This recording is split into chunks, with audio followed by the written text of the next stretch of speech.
मेरा नाम आन्या है और मैं 21 साल की हूँ। ये जो कहानी मैं सुनाने जा रही हूँ, ये मेरी और मेरे सौतेले पिता की है। इसे पूरा सुनिएगा। मुझे यकीन है ये आपके दिल को छू जाएगी। मैं हिमाचल के एक छोटे से गांव की रहने वाली हूँ। लोग कहते हैं मेरी आंखें बहुत गहरी है, होंठ गुलाबी और मेरे काले बाल मेरी कमर तक आते हैं। मेरा फिगर ऐसा है कि जब मैं अपनी कुर्ती और लेगिंग्स में निकलती हूँ तो लड़कों की निगाहें मुझ पर टिक जाती है। मुझे कई लड़कों ने प्रपोज किया पर मैंने कभी ध्यान नहीं दिया। मुझे डर लगता है। मेरी सहेलियां जिनके कई लड़के दोस्त हैं, वह बताती हैं कि लड़के बस मतलब के लिए साथ होते हैं। वो प्यार कहते हैं लेकिन अपना काम निकलते ही भूल जाते हैं। तू कौन और मैं कौन वाला हिसाब। उनकी बातें सुनकर मुझे यकीन सा हो गया था कि लड़के भरोसे के काबिल नहीं होते। पर मेरे दिल के एक कोने में हमेशा ये सवाल रहता है, क्या सारे लड़के एक जैसे होते हैं? खैर, मुझे परफ्यूम का बहुत शौक है। जब मैं चलती हूँ तो हवा में एक मीठी खुशबू फैल जाती है। वैसे मैं एक सीधी साधी लड़की हूँ। पढ़ाई करती हूँ और घर के कामों में हाथ बटाती हूँ। हमारा गांव पहाड़ों के बीच था, जहाँ देवदार के पेड़ हवा में झूमते थे और शाम को घरों में अंगीठी की आग पर रोटियां सिकती थी। लेकिन मेरी कहानी मैं खुद नहीं सुना सकती। मुझे अजीब सी शर्म महसूस होती है। इसलिए मेरी दोस्त मीरा आपको आगे की कहानी बताएगी। मीरा, अब तुम संभालो। हेलो दोस्तों, मैं मीरा हूँ, आन्या की सहेली। तो चलिए मैं आपको आन्या की जिंदगी की कहानी सुनाती हूँ। आन्या की माँ प्रिया आंटी ने दूसरी शादी की थी। आन्या के असली पिता का देहांत तब हो गया था जब आन्या सिर्फ 5 साल की थी। प्रिया आंटी 44 की थी पर उन्हें देखकर कोई 32 से ज्यादा नहीं कह सकता था। उनके दिल में अरमान अभी भी बाकी थे। इसीलिए उन्होंने 47 साल के विक्रम अंकल से शादी की। विक्रम अंकल बहुत मजबूत कद काठी के थे। चेहरे पर हल्की दाढ़ी और उनकी आंखों में एक अजीब सी गहराई थी। वो इतने हैंडसम थे कि कोई भी औरत या लड़की उन पर मोहित हो जाए। ये शादी का पहला हफ्ता था। आन्या सुबह उठी। उसने चाय बनाई। प्रिया आंटी रात की थकान की वजह से सो रही थी। खैर, आप समझदार हैं। विक्रम पापा, जिन्हें मैं भी पापा ही कहूंगी, बगीचे से लौटे। आन्या बेटी, चाय मिल सकती है? उन्होंने मुस्कुराकर पूछा। चाय देते वक्त आन्या की उंगलियां उनसे छू गई। विक्रम पापा की नजरें एक पल के लिए आन्या पर ठहर गई। आन्या, तुम्हारी चाय पीकर तो सारी थकान उतर गई। तुम्हारे हाथों में जादू है, उन्होंने कहा। आन्या बस मुस्कुराई। पापा, आप भी ना, और शर्मा कर अपने कमरे में चली गई। दिन बीतने लगे। विक्रम पापा ने गांव में ही हस्तशिल्प यानी हैंडीक्राफ्ट्स की एक छोटी सी दुकान खोल ली थी। आन्या भी कॉलेज के बाद उनकी मदद करती। एक शाम दोनों दुकान पर थे। बाहर धुंध छा रही थी। विक्रम पापा ने एक लकड़ी का नक्काशीदार बक्सा उठाते हुए कहा, आन्या, इसे छू कर देखो, कितना मुलायम है, हाथों को सुकून देता है। आन्या ने उसे छुआ और उसकी उंगलियां फिर पापा से छू गई। पापा, ये तो सच में बहुत चिकना है, उसने मासूमियत से कहा। विक्रम पापा की आंखों में एक अजीब सी चमक थी। हाँ बेटी, जिंदगी में चिकनी और मुलायम चीजें ही काम आती है, उन्होंने जवाब दिया और बात बदल दी। आन्या ने सोचा, पापा कितने अच्छे हैं। उसे अपने सगे पिता का प्यार याद नहीं था। उसे लगा शायद विक्रम पापा उसे वह पिता का प्यार दे पाएंगे जिसकी उसे हमेशा से कमी खली थी।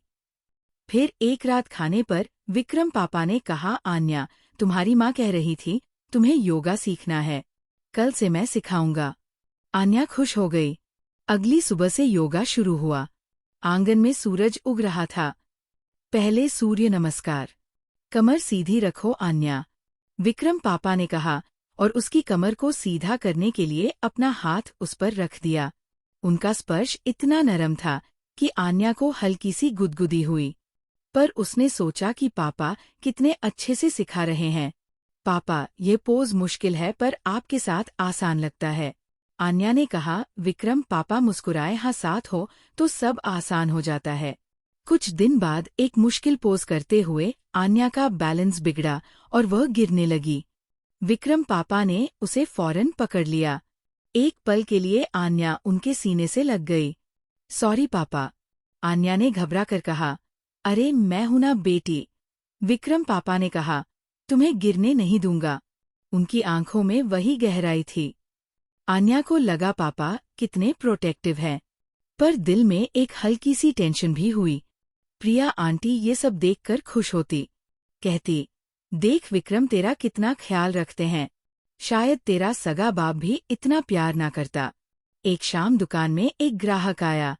विक्रम पापा ने कहा, आन्या बेटी, वो ऊपर वाला बक्सा उतारना जरा। आन्या स्टूल पर चढ़ी। पापा ये भारी है, मैं संभाल लूंगा, तुम पकड़ो। विक्रम पापा ने नीचे से स्टूल पकड़ते हुए कहा। अचानक आन्या का पैर फिसला और वो सीधा विक्रम पापा की बाहों में आ गिरी। दोनों हंस पड़े, लेकिन उस पल की नजदीकी से आन्या का दिल जोर से धड़क उठा। पापा, आपको लगी तो नहीं? नहीं बेटी, उन्होंने हंसते हुए कहा। तुम्हारे गिरने से तो मुझे और अच्छा महसूस हो रहा है। उन्होंने ये बात मजाक में कही। फिर गांव में मेला लगा। आन्या ने एक नई थोड़ी टाइट सलवार सूट पहनी। मेले की भीड़ में विक्रम पापा ने आन्या का हाथ कसकर पकड़ लिया। खो मत जाना बेटी। वो पकड़ इतनी मजबूत थी कि आन्या को लगा पापा कितने पजेसिव है। मेले में वह दोनों एक बड़े झूले पर बैठे। जैसे ही झूला चला आन्या का बैलेंस बिगड़ा और वह विक्रम पापा की तरफ जा गिरी। ओ पापा डरो मत, मैं पकड़ लूंगा, उन्होंने कहा और आन्या को संभालने के लिए अपना हाथ उसकी जांघ पर रख दिया ताकि वह फिर से ना गिरे। आन्या को आज तक जो पिता का प्यार नहीं मिला था, वो उसे पिछले 10 दिन में मिल रहा था। उसकी खुशी का ठिकाना नहीं था। मेले से लौटकर रात हो गई। प्रिया आंटी सो गई, पर आन्या और विक्रम पापा छत पर बैठकर तारे देखने लगे। पापा, जिंदगी कितनी अजीब है। हाँ बेटी, पर जब तुम जैसी बेटी साथ हो तो सब सुंदर लगता है। बातें गहरी होती गई। विक्रम पापा ने बताया कि वह पहले कितने अकेले थे। बातें करते करते आन्या को गर्दन में दर्द हुआ। आप पापा ने फौरन उसकी गर्दन को छुआ। क्या हुआ? वो टच आन्या को बहुत सुकून दे गया। फिर पापा उसे पकड़कर बिस्तर तक ले गए और उसे कब नींद आ गई पता ही नहीं चला। अगले दिन विक्रम पापा एक आयुर्वेदिक बाम लाए। आन्या, तुम्हारी गर्दन में दर्द था ना? लाओ मैं लगा देता हूँ। शाम को उन्होंने बाम लिया और आन्या की गर्दन पर धीरे धीरे मालिश करने लगे। आप पापा, बहुत आराम मिल रहा है, आन्या ने आंखें मूंद कर कहा। मालिश जारी रही। उनके हाथ गर्दन से फिसलकर उसके कंधों तक जा रहे थे। आन्या बस यही सोच रही थी कि उसके पापा कितने केयरिंग हैं। शायद असली पापा भी इतना प्यार नहीं करते। एक दिन वो घर में पेंटिंग कर रहे थे। काम करते करते आन्या को पसीना आ गया और उसका कुर्ता पसीने से भीग गया। विक्रम पापा ने कहा, आन्या कपड़े बदल लो, ठंड लग जाएगी। पर आन्या को महसूस हुआ कि कहते वक्त उनकी नजरें कहीं और ही टिकी थी। धीरे धीरे गांव में कान्हा फूंसी होने लगी। लोग कहने लगे कि विक्रम और आन्या कुछ ज्यादा ही करीब है।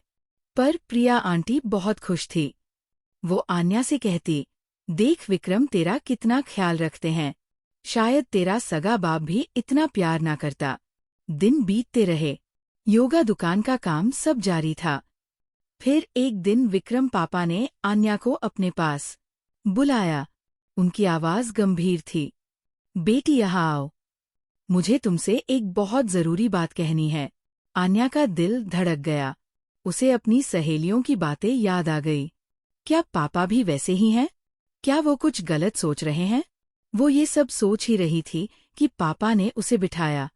पापा ने गहरी सांस ली और कहा, बेटी मैंने तुम्हारी माँ से शादी इसलिए की क्योंकि मैं ही तुम्हारा असली पिता हूँ।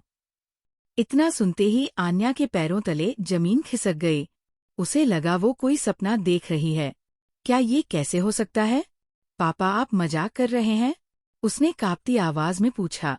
विक्रम पापा ने उसका हाथ थाम लिया। इस बार उनके स्पर्श में कोई झिझक नहीं थी, सिर्फ एक पिता का वात्सल्य था। मेरी बात सुनो बेटी, बहुत साल पहले तुम्हारी माँ प्रिया और मैं एक दूसरे से प्यार करते थे। हम इसी गांव में रहते थे। हमारे प्यार के नतीजे में तुम पैदा हुई, लेकिन उस वक्त शादी से पहले बच्चा होना समाज में बहुत बड़ा गुनाह था। प्रिया के घर वालों ने जबरदस्ती उसकी शादी किसी और से कर दी और मैं शहर चला गया। जब तुम 5 साल की थी और तुम्हारे उस पिता का देहांत हो गया तो प्रिया अकेली पड़ गई। मैं खबर सुनकर वापस आया। मैं दुनिया को सच बताना चाहता था पर डरता था कि इससे तुम्हारी जिंदगी बर्बाद हो जाएगी। लोग तुम्हें ताने देंगे। इसीलिए मैंने प्रिया से शादी कर ली ताकि मैं तुम दोनों के साथ रह सकूं। सबको लगा ये दूसरी शादी है। वो जो योगा सिखाना, तुम्हारी मालिश करना, मेले में तुम्हारा हाथ पकड़ना, वो सब एक बाप का प्यार था जो इतने सालों से मेरे सीने में दबा था। मेरा इरादा कभी गलत नहीं था बेटी। मैं बस उस बाप का फर्ज पूरा कर रहा था जो मैं कभी खुलकर नहीं कर पाया। आन्या की आंखों से आंसू बहने लगे, लेकिन ये आंसू सदमे के नहीं बल्कि सच्चाई जानने की खुशी के थे। पापा, मेरे असली पापा। वो रोते हुए उनसे लिपट गए। मुझे लगा मेरी सहेलियां कहती थी कि लड़के पर मैं कितनी गलत थी। आप तो मेरे पापा है। अब मुझे सब समझ आ गया। विक्रम पापा ने उसकी पीठ सहलाई। हाँ बेटी, ये राज अब हम तीनों के बीच ही रहेगा। लेकिन याद रखना, मैं हमेशा से तुम्हारा असली पापा था और हूँ। उस रात आन्या को लगा जैसे उसकी जिंदगी का सबसे बड़ा बोझ उतर गया हो। उसका परिवार अब जाकर सच में पूरा हुआ था।